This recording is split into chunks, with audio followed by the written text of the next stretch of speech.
Sir संभल में जो कल हिंसा हुई है, अभी फिलहाल क्या स्थिति है? अभी संभल में स्थिति एकदम शांत है। दुकानें भी खुली हुई हैं। जिस जगह पे मेन ये सारी उपद्रव हुए, उस जगह पे अभी कुछ हल्का दुकानें बंद हैं, पर बाकी सारी बाहर स्थिति नॉर्मल है। लेकिन हाँ, वहाँ पे भी कोई किसी तरीके का कोई अब तनाव भी नहीं है। सब जगह पुलिस की मौजूदगी है और एकदम स्थिति कंट्रोल में है, सामान्य होती जा रही है और हम पूरी उम्मीद करते हैं कि अब लगातार सामान्य ही होती जाएगी।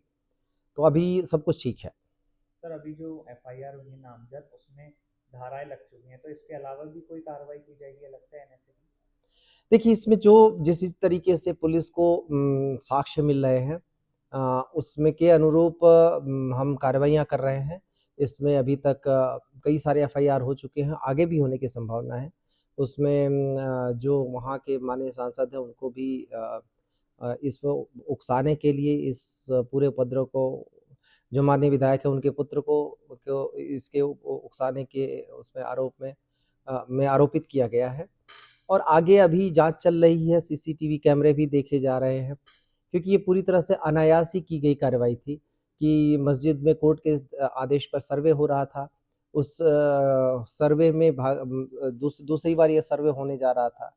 कोर्ट में सबको अपनी बात कहने का अवसर उपलब्ध था। अगर उस कोर्ट में नहीं तो उसके ऊपर भी अदालतें, उस जगह पे बात करने का अवसर उपलब्ध था। इसके बावजूद चुना गया कि इस तरीके की हरकत की जाए जिससे वहाँ का माहौल बिगड़े। इसमें किसी को भी इसमें मैं बख्शा नहीं जाएगा, सबके खिलाफ कड़ी कार्रवाई करेंगे और आगे जैसी परिस्थितियाँ बनती जाएगी, जाँच आती जाएगी। यहाँ तक कि हम उनके ऊपर भी नज़र बनाए हुए हैं जो इस मामले में अफ़वाह फैला रहे हैं।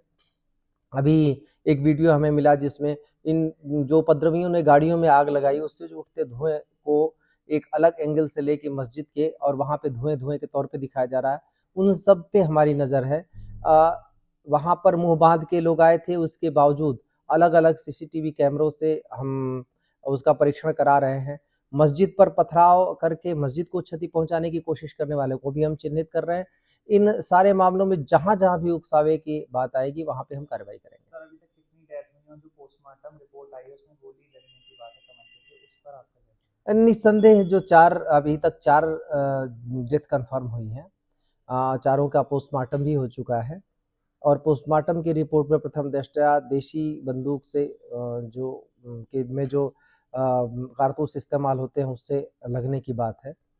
तो इसमें हम इसकी पड़ताल भी आगे होगी।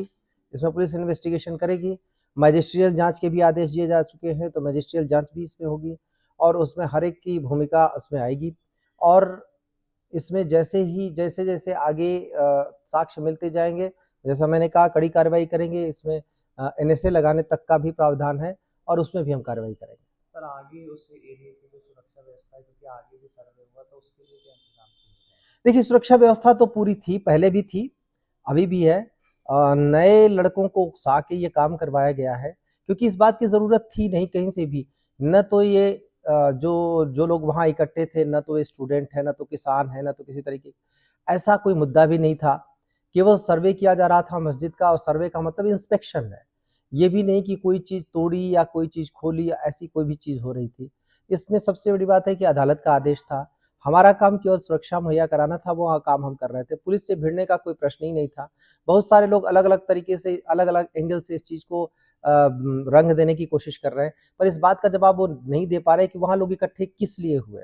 नई उम्र के लड़के किस लिए इकट्ठे हुए? कोई बुजुर्ग वहाँ क्यों नहीं था उनको कंट्रोल का अगर आना भी था, तो बुजुर्गवार जो हर बार वहाँ नमाज़ पढ़ने आते हैं, वो क्यों नहीं आए? ऐसा कुछ भी नहीं हुआ। वहाँ पे लोग इकट्ठे हुए, मुँह बाँध के आए थे।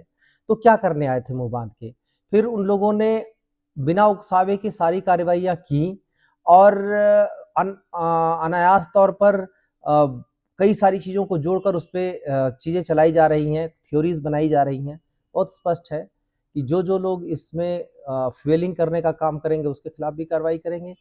आगे मुझे लगता है कि सबको ये बात धीरे-धीरे समझ में आ रही है कि ये बेवजह हुआ। हम लोग भी बातचीत में हैं सभी लोगों से, सभी पक्षों से। प्रयास भी कर रहे हैं और समझाने का भी प्रयास कर रहे हैं। जो लड़के वहाँ पर इस पथराव में शामिल थे, उनकी उनमें से ज़्यादातर की उम्र पढ़ने की है। बहुत सारे लोगों की अपने जॉब करने की है और उसमें से कई सारे कुछ न कुछ काम-धंधा कर भी रहे थे, अपना काम-धंधा छोड़ के। इस तरीके की चीज़ों में, गतिविधियों में संलग्न होना वो किसी के लिए भी अच्छा नहीं है। अफ़सोस है जो जिसमें अनायास लोगों के कुछ लोगों के उकसावे में आकर डेथ भी हुई, घायल भी लोग हुए और ये दोबारा इस तरीके की चीज़ें ना हो इसके लिए हमारी पूरी तैयारी है और इंश्योर करेंगे कि किसी भी तरीके की इस तरीके की चीज़ दोबारा ना होने पाए।